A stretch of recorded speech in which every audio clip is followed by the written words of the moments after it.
indicarme, tengo marcado del 310, de ustedes no tengo marcado. A ver, vamos a ir así. Obviamente ya hemos comenzado, ¿no? No tengo marcado hasta dónde y no había registrado en mi cuaderno. Entonces, estamos viendo el capítulo de bioenergética. Vamos a hacer como un breve, siempre hacemos un repaso antes de continuar. Pues el capítulo de bioenergética es un tema de introducción también al estudio de las oxidaciones biológicas y es el puente, creo, no sé si les había dicho, es un puente para entrar a estudiar el metabolismo. Entonces, la bioenergética les he colocado como una premisa aquí: cualquier proceso que realiza la célula siempre va a haber o consumo o producción de energía. Y les había planteado algunas preguntas que vamos a ir respondiendo, ¿verdad? ¿De dónde obtienen energía las células? ¿Cómo saber si una reacción va a ser termodinámicamente favorable o no? ¿Cómo se conserva la energía de los productos de las reacciones? ¿Cómo almacena la célula la energía proveniente de los nutrientes? Pues esto estamos basando también en que el ATP es la base molecular del flujo de energía. Para vivir, todo ser vivo necesita alimentos. Los alimentos constituyen fuentes de energía con las cuales va a transformar después la célula en ATP. Los alimentos no solo son fuentes de energía, también son fuentes de carbono, nitrógeno, azufre y fósforo para la biosíntesis. Toda la química de los nutrientes se transforma luego en energía susceptible de llevar a cabo trabajo. Entonces, a partir de los nutrientes, por ejemplo, carbohidratos pueden ser lípidos, proteínas, todos estos tienen su estructura química, en los enlaces covalentes conservan una gran cantidad de energía. Esa energía, la célula, repito, tiene la capacidad de transformarla luego en ATP, y el ATP se utiliza para realizar trabajo celular, como por ejemplo transporte de moléculas a través de las membranas, hemos visto el transporte activo, reacciones de biosíntesis en el anabolismo, crecimiento y división celular, la replicación, la síntesis de proteínas, reacciones químicas no favorables, el acoplamiento energético, transmisión de señales entre células y tejidos, es decir, para las diferentes funciones que conlleva o que sugiere un ser vivo, una célula viva. Habíamos dicho, ¿verdad? Una de las preguntas: ¿cómo se lleva a cabo la transferencia de energía desde los enlaces químicos de los nutrientes hasta ciertas moléculas que constituyen moléculas intermediarias de alta energía? Toda la energía presente en los enlaces químicos, ustedes han visto hasta en orgánica, ¿verdad? Cada enlace covalente tiene un valor de energía determinado. Toda la energía presente en cada uno de los enlaces químicos, cuando se oxidan, carbohidratos, lípidos, proteínas, aunque es un fosfolípido, ¿no? Pero lípidos, sobre todo triglicéridos, van a transferir transferencia de energía hacia moléculas denominadas moléculas de alta energía. El ATP, NAD, FAD, coenzima A. Ahora, los nutrientes, ¿cuándo tienen un elevado contenido energético? Recuerdan cuando vimos lípidos, los triglicéridos, gracias a los ácidos grasos, son los que tienen el mayor contenido energético. ¿Recuerdan?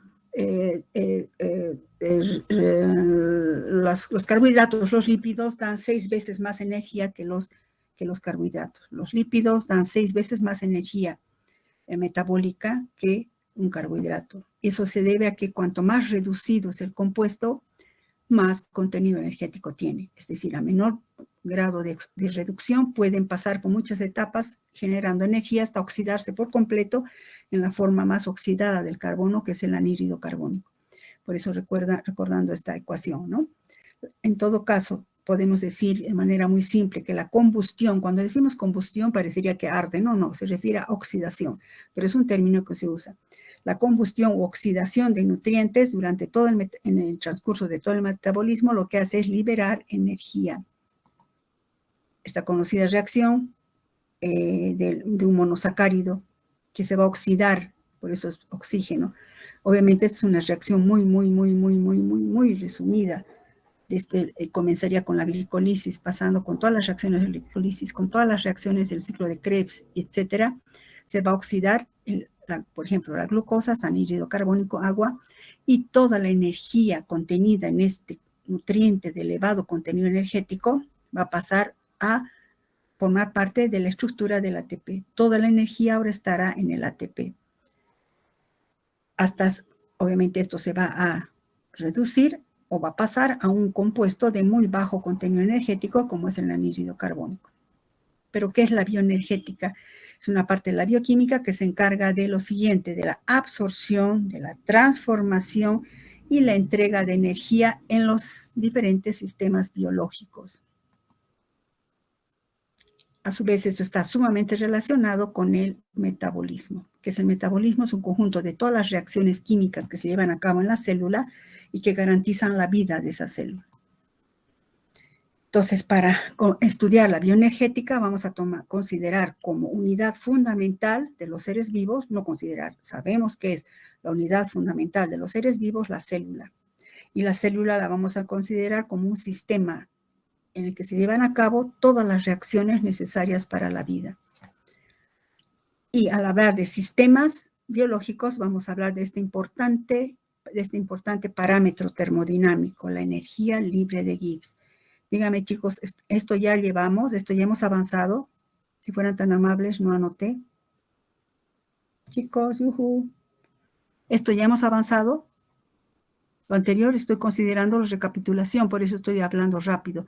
Esta parte ya hemos avanzado, chicos. ¿Por qué pregunto, chicos? Porque como hay dos grupos, yo con el otro grupo ya he terminado oxidaciones biológicas. Entonces un poco me confundo con este otro grupo. Chicos, si fueran tan amables, ¿ya hemos avanzado esto? Silencio sepulcral, solo los espíritus me escuchan. Chicos, ya bueno, vamos a considerar que aquí hemos quedado. Ya, bueno, no voy a perder más tiempo. Energética de los sistemas biológicos. ¿De qué estamos hablando? Bioenergética, es una parte de la bioquímica que se ocupa de la, que hemos dicho aquí, chicos, esto sí es importante que sepan. Cómo absorbe energía la célula, cómo transforma esa energía a partir de los nutrientes y cómo la entrega o cómo distribuye la energía. Y para entender esto y para aplicar la bioenergética y aplicar la termodinámica, vamos a considerar a la célula como un sistema. Si recuerdan fisicoquímica, química general, ¿qué es un sistema? Un sistema es un conjunto de partes o elementos organizados. ¿A qué nos recuerda? Fíjense, una célula. Es un conjunto de partes, mitocondrias, organelas, ribosomas, núcleo, aparato de Golgi, bla, bla, bla, bla. Conjunto de partes o elementos organizados y relacionados que interactúan entre sí con un objetivo. Es un ejemplo típico, la célula. También puede ser no solo la célula, incluso una reacción puede ser un sistema. Es algo que nosotros, recuerdan fisicoquímica, mental es una parte de un sistema, es una parte del universo, hablando muy generalmente, una parte del universo que lo aislamos mentalmente y que estudiamos su interacción con otras partes del universo. Desde ese punto de vista, un ejemplo típico, repito, la célula, pero puede ser una reacción también, un conjunto de reacciones. Por ejemplo, en esta parte de la síntesis del glucógeno.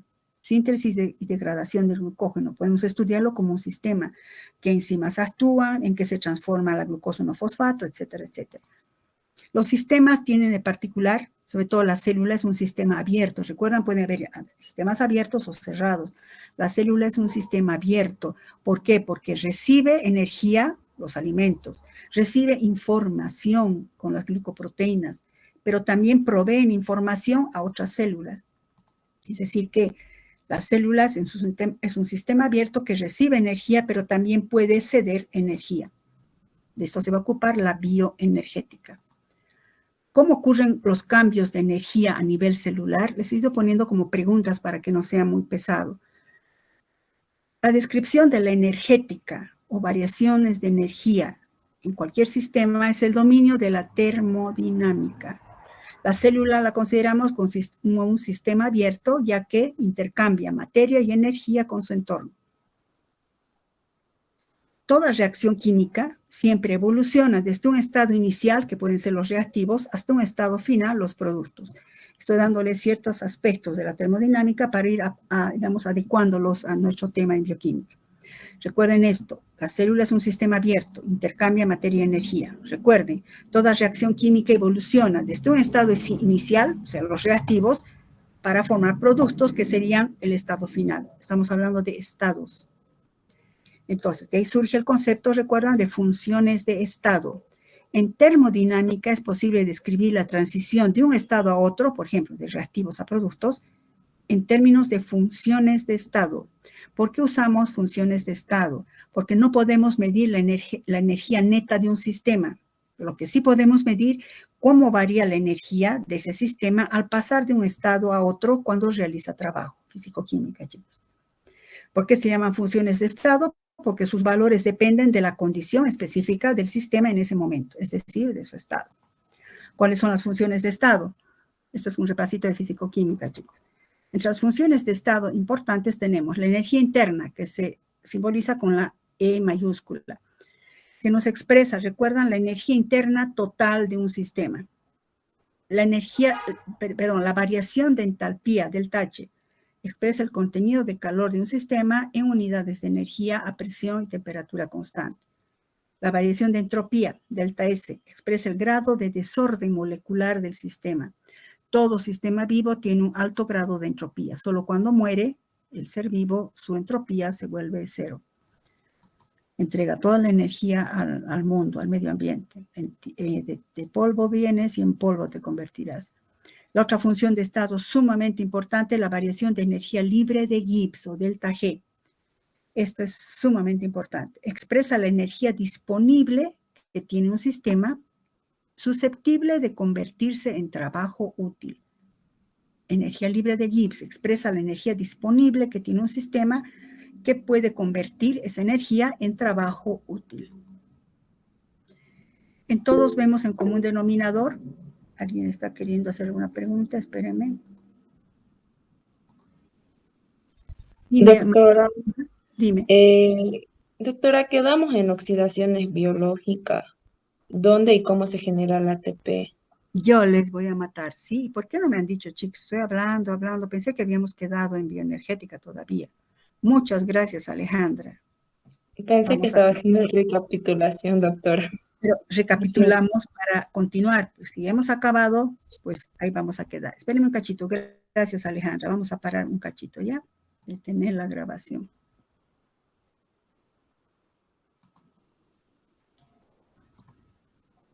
Gracias, Alejandra, porque sigo hablando. Perdón, entonces, mentira, no voy a dejar de compartir. Voy a irme a oxidaciones biológicas. ¿Dónde está? Aquí está. Bueno, no está de más la explicación, pero podríamos haber estado avanzando ya. Entonces, ¿estoy grabando? No, ya no estoy grabando. Comienzo el recording.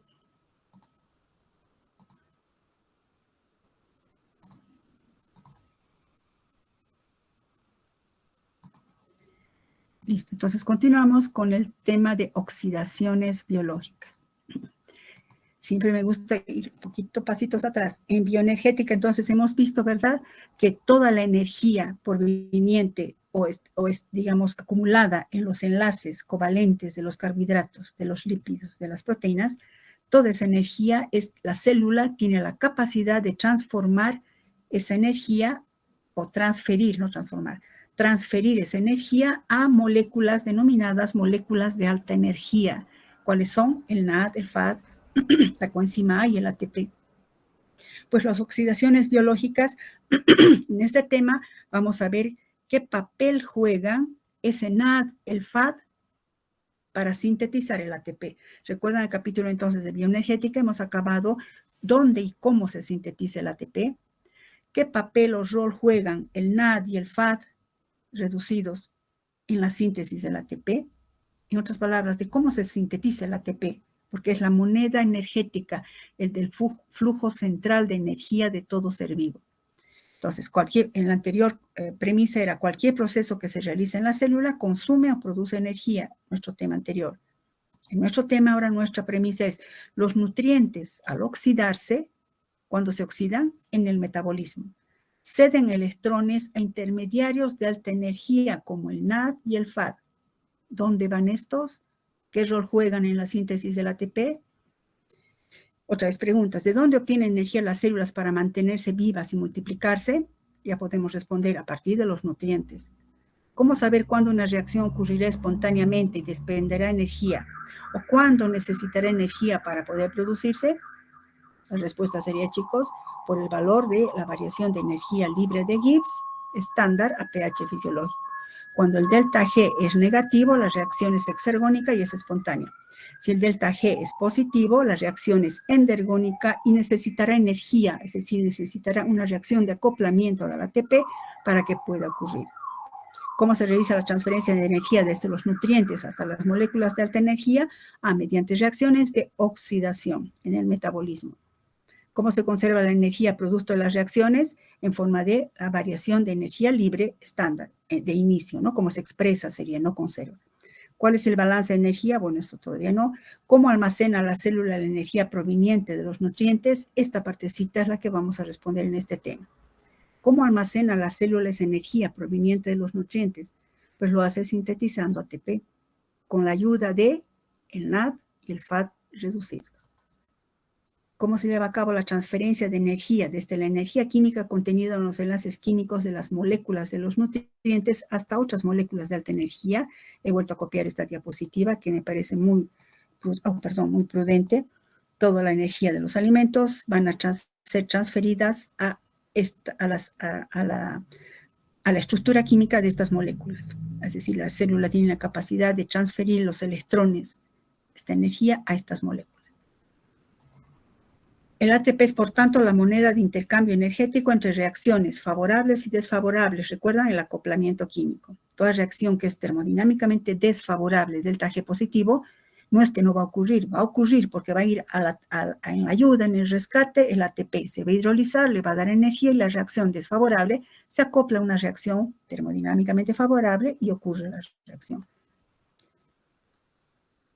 Vamos a ver ahora las oxidaciones biológicas. ¿Dónde y cómo se genera el ATP? Pues para entender dónde y cómo se genera el ATP, vamos a hablar de las reacciones, de las oxidaciones biológicas. Todo alimento se oxida. Por eso tenemos esta reacción general. Por ejemplo, glucosa más oxígeno, anhídrido carbónico más agua más energía en forma de ATP. Está sumamente, muy resumida. Aquí son muchísimas reacciones. Empieza en la glicólisis, pasa por el ciclo de Krebs, con muchas reacciones. Pero en otras palabras, lo que comemos se oxida en nuestro cuerpo. Al final lo eliminamos como anhídrido carbónico, que la hemoglobina nos ayuda a eliminar en la exhalación, ¿verdad? Y esta energía de esta molécula de elevado contenido energético va a ir a acumularse en el ATP, pero no es tan directo. ¿Qué es lo que sucede? Toda la energía, repito, en estos enlaces covalentes va a pasar a una molécula de bajo contenido energético. Ustedes saben, por orgánica, el anhídrido carbónico es la forma más oxidada del carbón. La glucosa, al oxidarse, ¿qué hace? Cede electrones. ¿A quién? A intermediarios de alta energía. ¿Cuáles son? El NAD, el FAD, la coenzima A. ¿Dónde lo hace? En las diferentes rutas del catabolismo. Resumiendo un poco más, los nutrientes en las diferentes rutas del catabolismo, ¿cuáles son? En las diferentes rutas metabólicas, saben ustedes que el metabolismo incluye las rutas catabólicas y las rutas anabólicas. Una unión entre estos dos, ¿cómo es que las rutas anabólicas van a llevarse a cabo? Las rutas anabólicas, recuerdan el cuadrito que vimos en bioenergética, las rutas anabólicas necesitan energía, reacciones endergónicas. Las rutas catabólicas liberan energía, reacciones exergónicas, delta G negativo, delta G positivo. Una unión entre estos dos que favorece que esto se lleve a cabo gracias a esto son las moléculas transportadoras de energía que se generan en las rutas catabólicas. Repito nuevamente cuáles son, pues estas, moléculas transportadoras de electrones. No se olviden, moléculas transportadoras de electrones de alta energía. ¿Dónde se genera este NAD, FAD, todo esto que estoy hablando? Esta parte ustedes van a ver, solo es una parte del metabolismo. Si se fijan, glucosa, esta parte es la glicólisis, hasta cierta parte se vuelve anaerobia, luego si pasa al ciclo de Krebs se vuelve aerobia, ciclo del ácido cítrico. Vemos aquí la glucosa, por ejemplo, que va a ir sintetizando, ¿no? Fíjense, está muy chiquitito aquí, ¿no? Vamos a ampliarlo más. Lo amplío ahí, le saqué foto y lo reducí. Fíjense, aquí se está generando ATP. 2 ADPs entran, se genera ATP. Entra ADP, sale ATP. Entra GDP, sale GTP, que equivale a ATP. Pero también podemos ver que no solamente es, ATP, que es directamente ATP. Por ejemplo, esto se llama generación de ATP a nivel del sustrato. Sí, ahí se genera ATP. Pero la principal fuente de síntesis de ATP es esta otra. Aquí se genera NAD reducido, fíjense, NAD reducido. Por aquí otra vez NAD reducido, NAD reducido, NAD reducido, FAT reducido, NAD reducido. Pues todos estos NAD y FAT reducidos van a converger, se van a ir a la cadena transportadora de electrones donde se va a sintetizar el ATP. Entonces, el ATP se sintetiza gracias a la energía que tienen el NAD y el FAT, que van a entrar a un sistema especializado en las mitocondrias, que se llama la cadena transportadora de electrones, y por un proceso de fosforilación oxidativa se sintetiza el ATP. Pues este es el tema que vamos a ver, esta parte vamos a ver. Pero no podemos dejar de ver el contexto. De cómo se forma, hemos dicho, el NAD, el FAT, pues acabo de mostrarles aquí, ¿verdad? En las rutas catabólicas, son rutas de catabolismo. Viendo un poco mejor así, un sustrato cualquiera reducido, por ejemplo, la glucosa, va a ceder sus electrones ¿a quién? Al NAD oxidado, gracias a una enzima, las óxido-reductasas, porque recuerdan que el NAD es la coenzima de las óxido-reductasas. El NAD oxidado capta los electrones del compuesto reducido y se transforma en NAD reducido. Entonces, de esa manera están transportando electrones ¿de quién? Del producto de reacción, de la oxidación de estos. Cuando un compuesto se oxida, ¿qué pasa? Cede electrones. El proceso de transferencia de electrones desde las formas reducidas del NAD y del FAT, estas, se realiza mediante reacciones de oxidorreducción. Recordemos, las reacciones de oxidorreducción se llevan a cabo siempre en pares redox. Fíjense, chicos, que en bioquímica se aplica mucho química general, fisiología, química analítica, cuantitativa, cualitativa. Ustedes han visto, ¿verdad?, en las reacciones redox, en química general. No es pues diferente en el sistema biológico. Las reacciones de oxidorreducción siempre se llevan a cabo en pares redox. Siempre hay un dador electrónico y un aceptor. Una molécula que se oxida, pues al oxidarse, ¿qué le pasa? Cede electrones. Alguien tiene que agarrar esos electrones. Bueno, entonces en este par vamos a definirlo como un dador electrónico y un aceptor electrónico, el NAD. Dador electrónico, el nutriente, aceptor electrónico, el NAD. Y les he puesto aquí, esto aumenten por favor en sus diapositivas, se ha aumentado mientras avanzaba con el otro grupo. Estos son pares redox importantes en bioquímica. Copien por favor, aumenten en sus diapositivas, que asumo las han impreso, que ya coloqué hace tiempo estas diapositivas. Pares redox importantes en bioquímica. ¿Cómo medimos? Tengo a este lado, ¿verdad? Que son los dadores de electrones, los oxidantes, que son oxidantes que aceptan electrones, y los reductores son los que ceden electrones. Entonces, oxidantes y reductores. Un par, otro par, otro par, otro par. ¿Cómo se expresa el potencial de transferencia de electrones, por ejemplo, de este par? Se evidencia, o se expresa, mejor dicho, se expresa, ustedes han debido ver en química general, mediante el potencial estándar de reducción. Potencial estándar de reducción. Si mal no recuerdo, es la semipila en la cual se encuentra, por ejemplo, una sustancia que se compara con el hidrógeno. Entonces, la diferencia en voltaje o en voltios, no voltaje, perdón, en voltios, es el potencial estándar de reducción. En este caso, fíjense, tiene un apóstrofe, una comilla, un apóstrofe, entonces es a pH fisiológico. Recuerdan que el delta del potencial de reducción es igual a delta del potencial de reducción del oxidante menos el potencial estándar de reducción del reductor. Bueno, entonces, el potencial estándar de reducción del hidrógeno que se toma en cuenta como referencia. Se considera el hidrógeno como un reductor muy fuerte. ¿Recuerdan orgánica? Cuando querían reducir un alqueno, pues le ponían hidrógeno más un catalizador, ¿no? Níquel, platino, y lo convertían en alcano. Pues el hidrógeno es un reductor por excelencia, así como el oxígeno es un oxidante por excelencia. Pues entonces veamos, el reductor, hidrógeno. Cuando ceda electrones el hidrógeno, 2 electrones, y se convierta en 2 protones, ese potencial estándar de reducción es menos 0,42. Cualquier par electrónico que tenga un valor negativo mayor a 0,42 significa que es más reductor que el hidrógeno. En este caso el NAD reducido, ¿qué es? Es un reductor porque está aportando electrones que ha sacado de los nutrientes. Tiene un par de electrones en forma de hidruro, recuerdan. El FAD tiene un par de electrones en forma de átomos de hidrógeno. Bueno, el NAD con su par de electrones, ¿qué hace? Va a donar los pares de electrones y el NAD se va a oxidar. Su potencial estándar de reducción es menos 0,32. Es menor al hidrógeno, pero sí todavía es alto. Mientras tenga valor negativo, es que es muy fuertemente reductor. Tiene un potencial de transferencia alto, muy reductor. Yo puedo ceder, el NAD puede ceder con mucha facilidad sus electrones. El FAD reducido tiene un potencial estándar de reducción de menos 22. Está bien, también todavía es menos que el NAD. O sea, entre el FAD y el NAD, ¿cuál es reductor más fuerte? Pues el NAD por su potencial estándar de reducción. ¿Qué nos dice? ¿Cuán fuertemente reductor es? Pues su potencial estándar de reducción.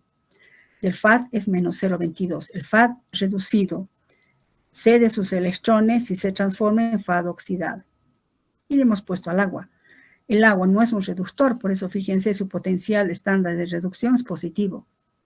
Pero cuando ceda 2 electrones, 2 protones, y se queda en agua, en oxígeno. Entonces, este sí es fuertemente oxidante, pero este es débilmente reductor. Los pares redos que poseen un potencial estándar de reducción más negativo que el hidrógeno se consideran mucho más que el hidrógeno, muchos reductores más fuertes. Los pares redos que poseen potencial positivo tendrán poca tendencia a donar sus electrones. Por ejemplo, el agua no es un reductor, su potencial estándar de reducción es positivo. Puede verse también que el oxígeno tiene gran afinidad por los electrones, muy superior a los del NAD y el FAD. Bueno, pero los que actúan aquí como los que atraen o captan electrones son el NAD y el FAD. Y recuerdan, son coenzimas ¿de quién? De las oxidorreductasas. ¿Y de dónde derivan? De las vitaminas, ¿recuerdan? De la nicotinamida de nidinucleótido deriva de una vitamina y esto también deriva de una vitamina. Entonces, por eso necesitamos vitaminas como micronutrientes. ¿Cómo obtienen los electrones? Esos electrones, ¿quién? El NAD y el FAD. La reducción de los sustratos, o sea, moléculas combustibles, o sea, los alimentos, se llevan a cabo por acción de enzimas denominadas deshidrogenasas ligadas a la piridina y deshidrogenasas ligadas a la flavina. A ver, esto un poco pensé que no iba a darles, pero después he dicho sí, porque es muy importante, les va a ayudar al año el metabolismo. La pregunta es, está bien, el NAD es el que está llevando los electrones, pero ¿de cómo los obtiene? A partir del sustrato reducido, es decir, de los alimentos. ¿Cómo lo obtiene? Pues con participación de estas enzimas, las deshidrogenasas. Recuerdan que hemos dicho que el NAD y el FAD son coenzimas de las oxidorreductasas. Dentro del grupo de las oxidorreductasas están las deshidrogenasas y se llaman deshidrogenasas ligadas a la piridina. Así está en los libros. ¿Por qué piridina? Si recuerdan la estructura del NAD que hemos visto en nucleótidos, el anillo de nicotinamida tiene un anillo de piridina. Y el FAD tiene ¿verdad? Un anillo de isoaloxacina que incluye, que el conjunto se llama flavina. Entonces, las enzimas se llaman deshidrogenasas ligadas a la piridina, o también se dice deshidrogenasas NAD dependientes, por eso deshidrogenasa barra NAD, o deshidrogenasas FAD dependientes o flavin dependientes, DH barra FAD. Eso sí tienen que saber. ¿Qué es DH-NAD? Es deshidrogenasa en la que su cofactor es el NAD. Esta es otra deshidrogenasa en la que su cofactor es el FAD. ¿Y cómo participan? Sustrato reducido, glucosa, por ejemplo, va a donar sus electrones al NAD, pero ¿quién va a facilitar eso? La enzima, porque este es su cofactor de esta enzima. Va a favorecer que este sustrato le done sus electrones al NAD y se transforme en NAD reducido y el sustrato se oxida. Lo mismo con el NADP, ¿no? Nicotinamida adenina-dinucleótido fosfato. En este caso, capta también lo mismo con la misma enzima y produce el NADP reducido que tiene otra función. El sustrato reducido, gracias a una enzima FAT dependiente, va a catalizar la transferencia de electrones de este sustrato reducido al FAT. El FAT se va a reducir y el sustrato se va a oxidar. Entonces, en este grupo, tanto el NAD reducido como el FAT reducido son los que van a ir ¿dónde? A la cadena transportadora de electrones. Este no. Este se usa en el metabolismo como una fuente o un poder reductor en biosíntesis. Bueno, ustedes van a ver eso después. Pero aquí lo que me interesa es que el NAD reducido y el FAT reducido, su destino es ir ¿dónde? A la cadena transportadora de electrones que se encuentra en las mitocondrias. Ahí comienza la historia de cómo el NAD y el FAT ayudan a que se sintetice el ATP. ¿Qué es esto de la cadena transportadora de electrones? También llamado transporte electrónico, que está ligada a este concepto, a la fosforilación oxidativa. La cadena transportadora de electrones, ¿dónde se encuentra? En las mitocondrias. ¿Dónde se sintetiza el ATP? En las mitocondrias.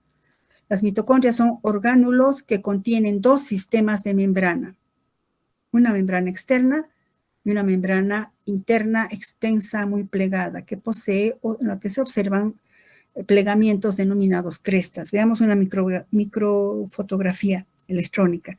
Esta es una mitocondria, tiene su membrana externa y estas aquí como que se llama, pues, como penínsulas, como dedos que salen, serían parte de la membrana externa. Haciendo un diagrama para entender mejor, hecho así.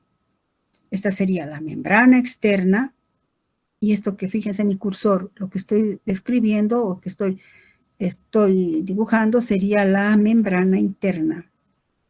Entonces, membrana externa, membrana interna. Esto que estoy escribiendo es sumamente importante para entender el transporte electrónico, chicos. Entonces, se reconoce su estructura una membrana externa y una membrana interna. Esta membrana interna es muy extensa, dice por eso plegada.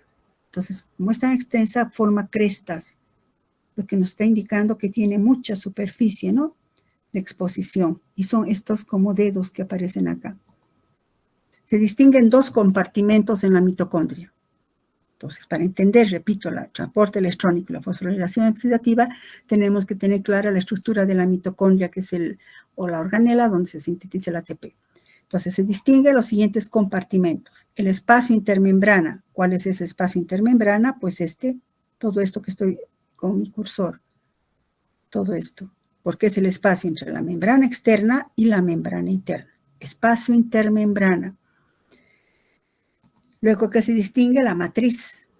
Está delimitada por la membrana interna. Esta es la matriz. Todo este interior que estoy, dibujando o marcando con mi cursor es la matriz. Entonces, reconocemos espacio intermembrana y matriz, delimitado por una membrana externa y una membrana interna que presenta estas crestas. Seguimos con la membrana interna porque es sumamente importante. Este dibujo es un poquito más explicativo, ¿verdad?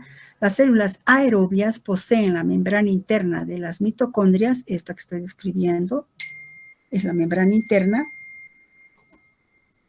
Poseen una batería de enzimas y coenzimas encargadas de la transferencia de electrones desde las moléculas del sustrato, serían NAD y FAD, hasta el oxígeno molecular. Entonces, aquí en la membrana interna está ese conjunto de enzimas y coenzimas que van a garantizar que el NAD y el FAD cedan sus electrones hasta el oxígeno. En la membrana mitocondrial interna se encuentran complejos moleculares, donde se lleva a cabo la fosforilación oxidativa. Aquí está la ATP sintetasa. La membrana interna, seguimos con la membrana interna, es intrínsecamente impermeable a iones, a protones y a moléculas polares. O sea que si aquí se generarían protones o aquí se generarían protones, no pueden atravesar. Es impermeable esta membrana interna. Ustedes dirán, si se sintetiza ATP aquí, ¿cómo sale el ATP de las mitocondrias para ir al citoplasma? Porque en el citoplasma tiene que ir a cumplir todas las funciones, el ATP. Pues hay porinas, por eso dice, existen transportadores que traslada metabolitos como el ATP, piruvato, citrato, bueno, eso ahorita no es parte del metabolismo, a través de la membrana interna hasta el citoplasma. Pero esta membrana interna es impermeable, eso insisto, a iones, a protones. Las dos caras de la membrana se llaman la cara de la matriz, que sería la que está dando hacia la matriz, y la cara del citoplasma, la que está dando hacia este otro lado, ¿no? al lado extremo. El lado interno de la matriz, o sea, de la membrana que da hacia la matriz, tiene un potencial negativo. Vamos a ver por qué. Y el lado externo tiene un potencial positivo. Vamos a ver por qué. Bueno, ya hemos descrito las partes de la mitocondria y ahora, ¿cómo se sintetiza el ATP? Se sintetizan las mitocondrias mediante el proceso denominado fosforilación oxidativa. Se forma ATP como resultado de la transferencia de electrones desde el NAD reducido o FAD reducido hasta el oxígeno, por medio de una serie de transportadores electrónicos que están presentes en organismos vivos, donde en las mitocondrias. Se forma el ATP por la transferencia de electrones desde el NAD y el FAD hasta el oxígeno. Por eso, fíjense, esta es la reacción muy, muy resumida. El nutriente cede electrones al oxígeno. Pues estoy hablando después de muchísimas reacciones para generar energía.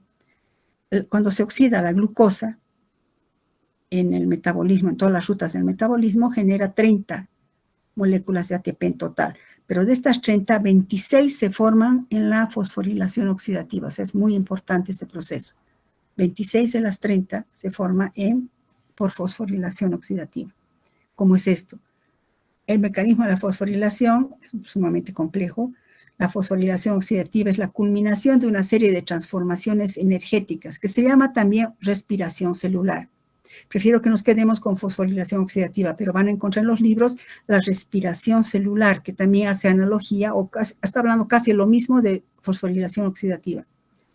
Se define respiración. A ver, ¿qué es la respiración? Nosotros inspiramos oxígeno y exhalamos anhídrido carbónico.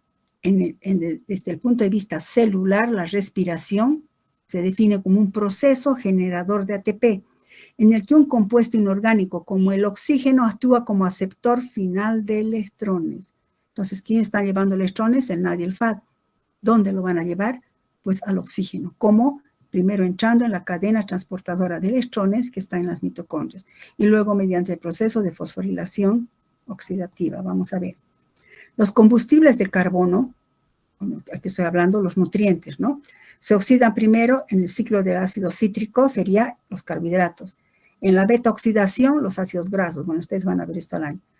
En esos procesos de oxidación producen compuestos, nuevamente estamos recalcando, compuestos de alta energía como NAD reducido o FAD reducido, que portan electrones con un potencial alto de transferencia. ¿Qué cosa? De menos 32, menos 0.22. NAD y FAD portan electrones con un potencial de transferencia alto, ¿no? Menos 32 voltios. Entonces, estos están portando electrones de alto potencial de transferencia. Fíjense, tiene tendencia a ceder sus electrones. Por tanto, le vamos a llamar a eso fuerza electrón motriz. Electrón motriz. Esta fuerza electrón motriz, en el proceso de fosforilación oxidativa en las mitocondrias, se va a transformar esta fuerza electromotriz en una fuerza protón motriz. Y luego esta fuerza protón motriz se va a transformar en un potencial de transferencia de fosforilo, es decir, el ATP. Eso es como si estuviéramos viendo con 10X. Ahora vamos a ir cambiando, clic, clic, 40X y con mayor intensidad, pero conviene ver así primero, ¿verdad?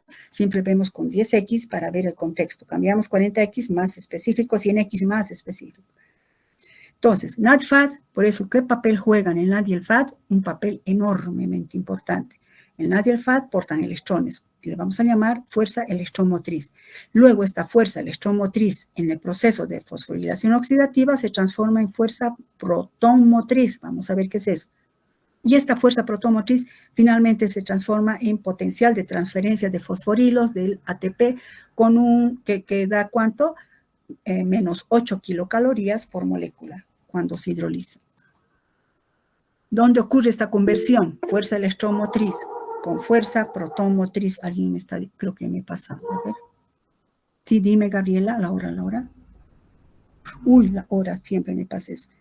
La hora, ¿no, chicos? Ya, vamos a quedar ahí. No se preocupen, voy a parar la grabación. Siempre me pasa.